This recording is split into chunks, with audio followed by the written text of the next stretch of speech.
అందరికీ నమస్కారం. సాధనతో సంగీత శిఖరాలను అందుకోవడానికి సంగీత సాధనాంజలికి స్వాగతం పలుకుతోంది మీ గీతాంజలి.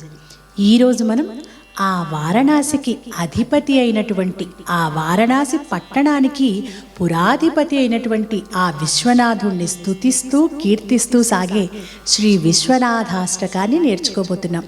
దీనిని మనకు అందించిన వారు జగద్గురువులు శ్రీ ఆదిశంకరాచార్యుల వారు. అష్టకం అంటే మనకు తెలుసు కదా, 8 శ్లోకాలు ఉంటాయి. ఆ తర్వాత ఫలశ్రుతి ఉంటుంది. ఈరోజు ఈ విశ్వనాథాష్టకాన్ని మధ్యమావతి రాగం ఆధారంగా మనం నేర్చుకోబోతున్నాం. శ్రీ ఎస్పి బాలసుబ్రహ్మణ్యం గారు పాడినటువంటి ఈ విశ్వనాథాష్టకం గంగాతరంగ రమణీయ జటాకలాపం అంటూ ఆరంభమవుతుంది. దీనిని వినని వారంటూ ఎవ్వరూ ఉండరు. ఈరోజు మనం ఈ అష్టకాన్ని జీ అంటే 5 శృతిలో నేర్చుకుందాం.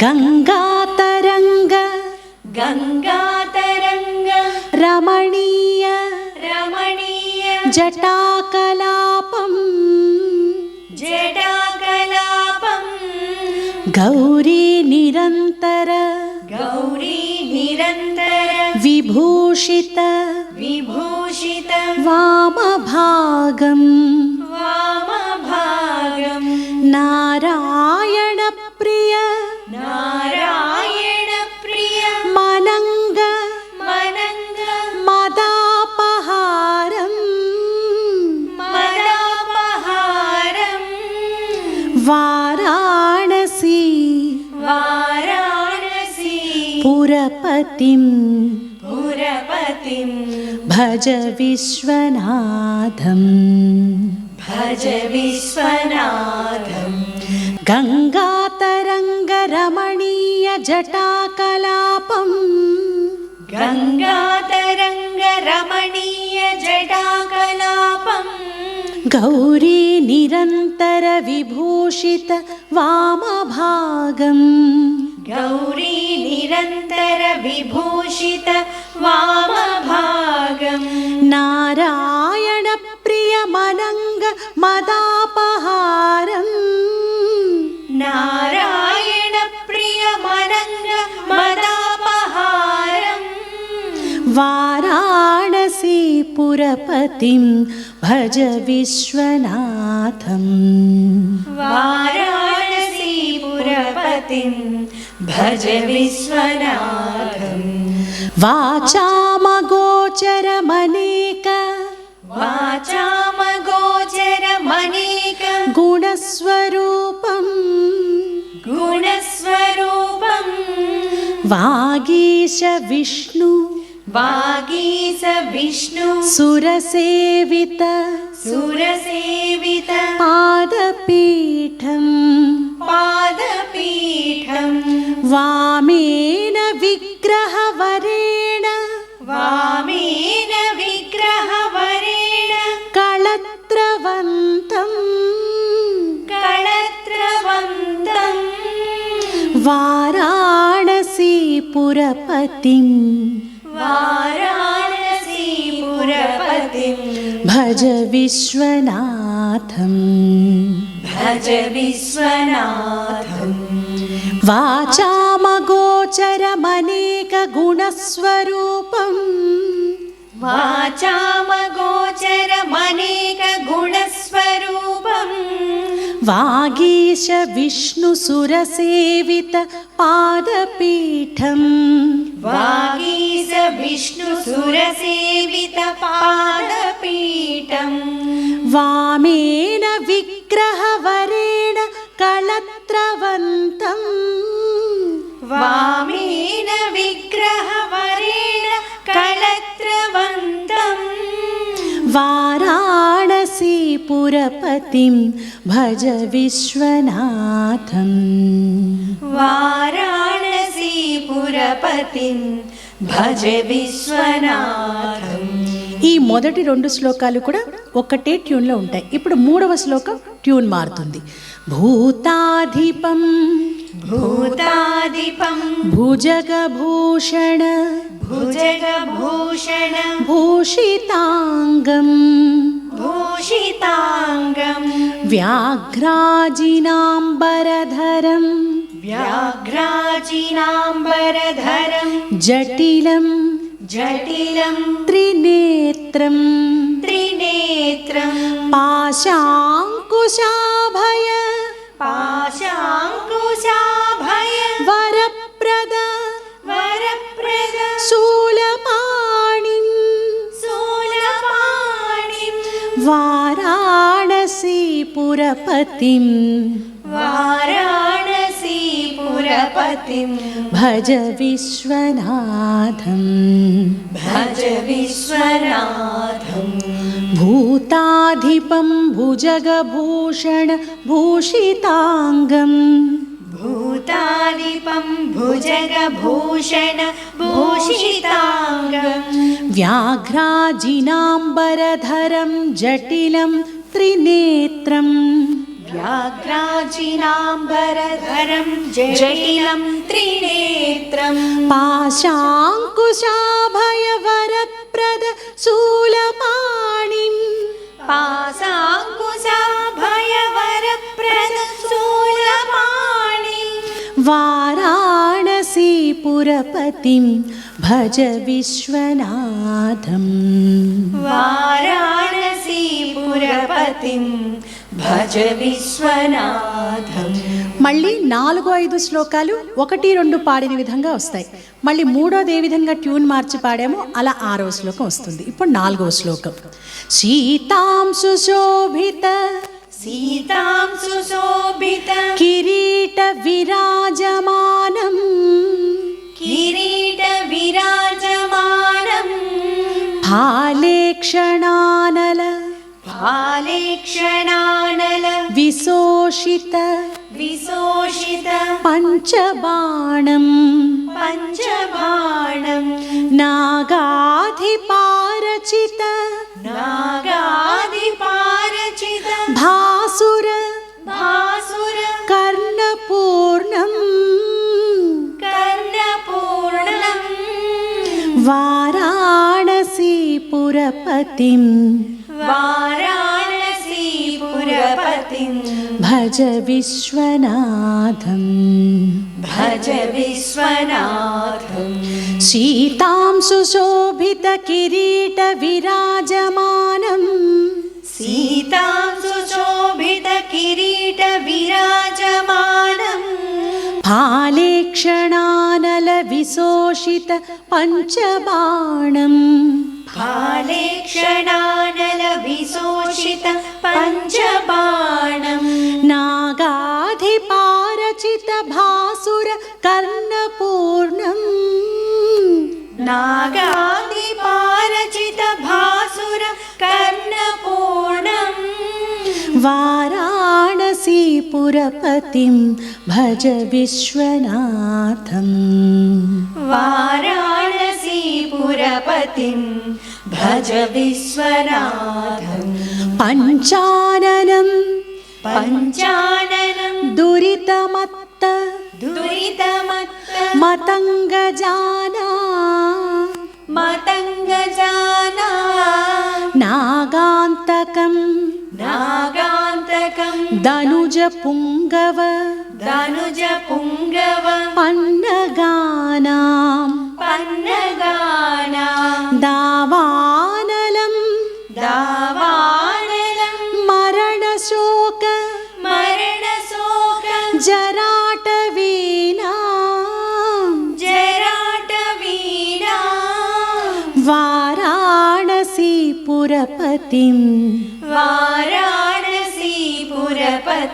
భజ విశ్వనాథం భజ విశ్వనాథం.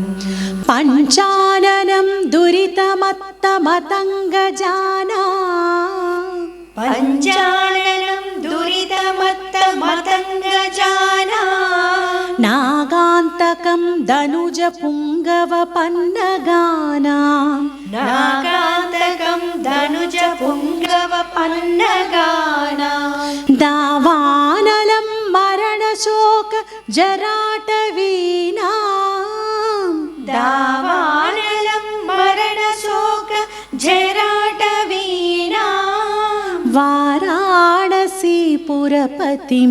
भज विश्वनाथम् वाराणसीपुरपतिं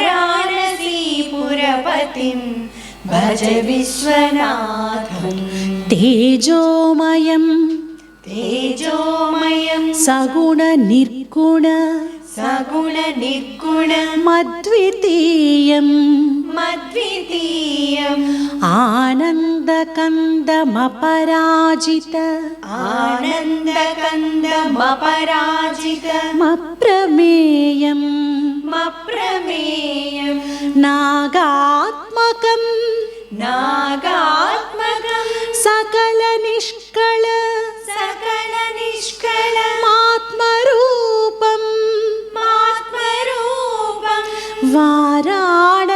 वाराणसीपुरपतिं वाराणसीपुरपतिं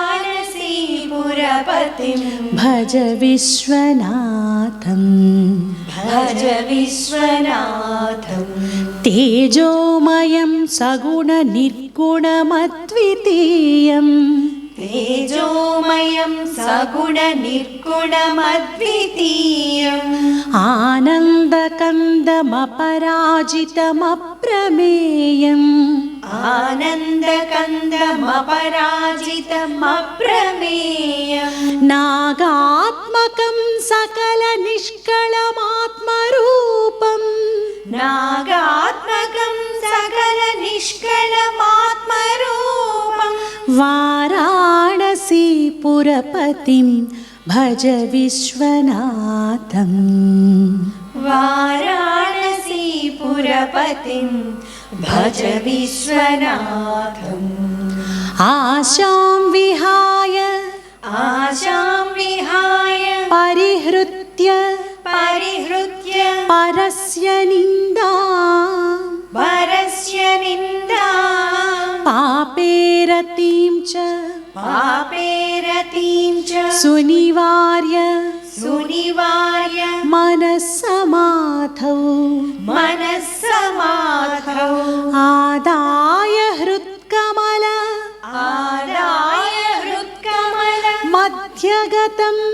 मध्यगतं परेशम्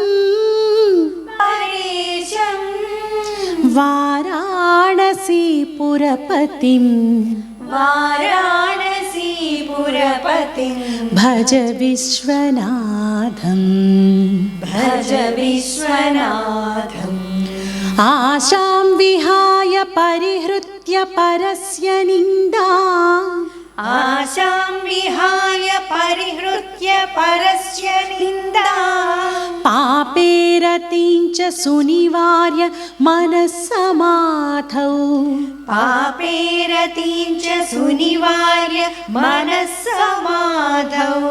आदाय हृत्कमलमध्यगतं परेशम्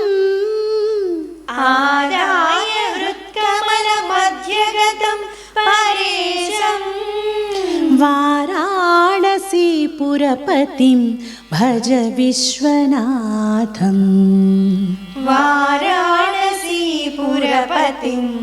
भज विश्वनाथम् रागादिदोषरहितं स्वजानानुरागम् वैराग्यशान्तिनिलयम् गिरिजासहायम् माधुर्यधैर्य शुभगं गरलाभिरामम्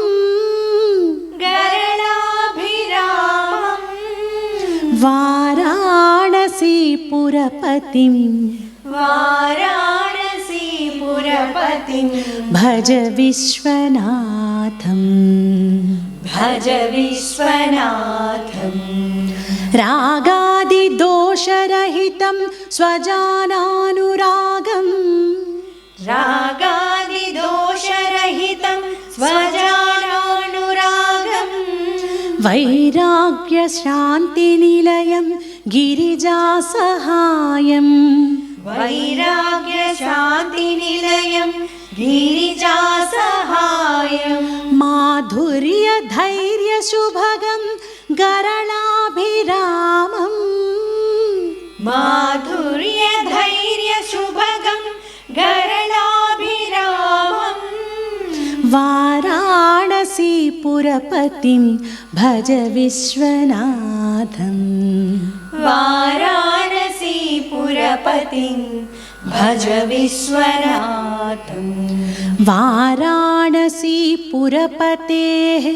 वाराणसीपुरपतेः स्तवनं शिवस्य स्तवनं शिवस्य व्याख्यातमष्टकमिदं व्याख्यातमष्टकमिदं पठते मनुष्यः पठते मनुष्यः विद्यां श्रियं विद्यां श्रियं विपुलसौख्य विपुलसौख्यमनन्तकीर्तिं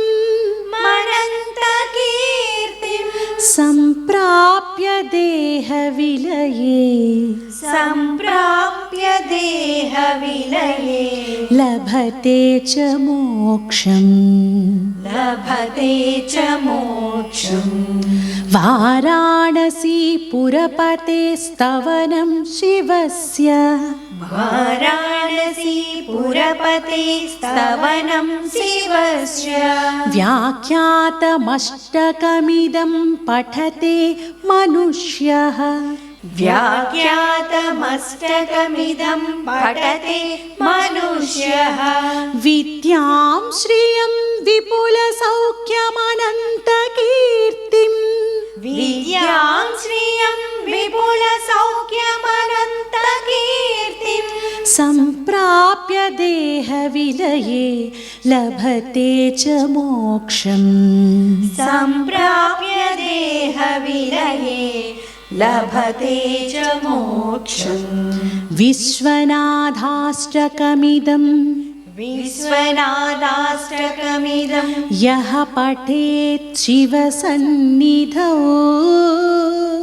यः पठेत् शिवसन्निधौ शिवलोकमवाप्नोति शिवलोकमवाप्नोति शिवेन शिवेन सह मोदते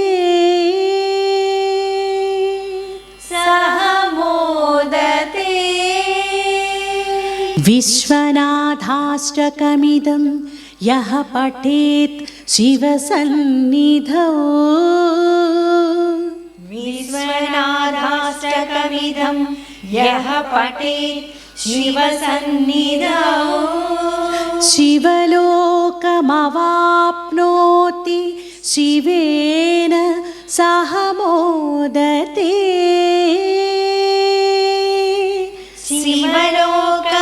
शिवलोकमवाप्नोति शिवेन सह मोदते ఇలా ఈ శ్రీ విశ్వనాథాష్టకంలో 8 శ్లోకాలు ఉంటాయి. ఆ తర్వాత 9, 10 మనం పాడింది ఫలశ్రుతి. అంటే ఈ అష్టకాన్ని చదవడం వల్ల మనకు కలిగే లాభాలేమిటో తెలియచేసేది ఫలశ్రుతి. 1, 2 శ్లోకాలు ఒక ట్యూన్లో ఉంటాయి, మళ్ళీ 3వ శ్లోకం ట్యూన్ మారుతుంది. అలాగే 4, 5 శ్లోకాలు ఒక ట్యూన్లో ఉంటాయి, మళ్ళీ 6వ శ్లోకం ట్యూన్ మారుతుంది. తర్వాత 7, 8 ఒక విధంగా పాడాలి, 9వది ట్యూన్ మారుతోంది, 10వది ఫలశ్రుతిలాగా మనం ఒక శ్లోకంలాగా చివరిలో పాడాం కదా, ఆ విధంగా పాడి ఈ అష్టకాన్ని ఎండ్ చేయాలి. మీరందరూ కూడా ఈ వీడియో పెట్టుకుని అక్షర దోషాలు లేకుండా, ఎటువంటి ఉచ్చారణ దోషాలు లేకుండా ఈ అష్టకాన్ని నేర్చుకోవడానికి ప్రయత్నించండి. శ్రీ ఆదిశంకరాచార్య విరచితమైనటువంటి ఈ శక్తివంతమైన శ్రీ విశ్వనాథాష్టకాన్ని చదవడం వల్ల ఎన్నెన్నో సత్ఫలితాలు మనకు కలుగుతాయి అని మన పెద్దలు చెప్పడం జరిగింది. కాబట్టి మీరందరూ కూడా ఈ శ్లోకాన్ని నేర్చుకొని నేర్చుకొని ఈ శ్లోకాలను అష్టకాన్ని కూడా నేర్చుకొని మీ మనసులోని భావాలను మీకు కలిగిన ఆనందాన్ని మాకు మంచి కామెంట్స్ రూపంలో తెలియచేయండి. అలాగే మన సంగీత సాధనాంజలి ఛానల్ని, అలాగే సింగ్ విత్ గీతాంజలి ఛానల్ని, ఇలాంటి స్తోత్రాలు భక్తి సంపద అంటే ఇష్టం ఉన్న ప్రతి ఒక్కరికి కూడా షేర్ చేయండి, లైక్ చేయండి, సబ్స్క్రైబ్ చేయండి, బెల్ ఐకాన్ని క్లిక్ చేయండి. ఇక తరువాతి వీడియోలో మొత్తం ఈ అష్టకాన్ని కలిపి పాడుకుందాం. అలాగే ఈ అష్టకానికి భావాన్ని కూడా తెలుసుకుందాం.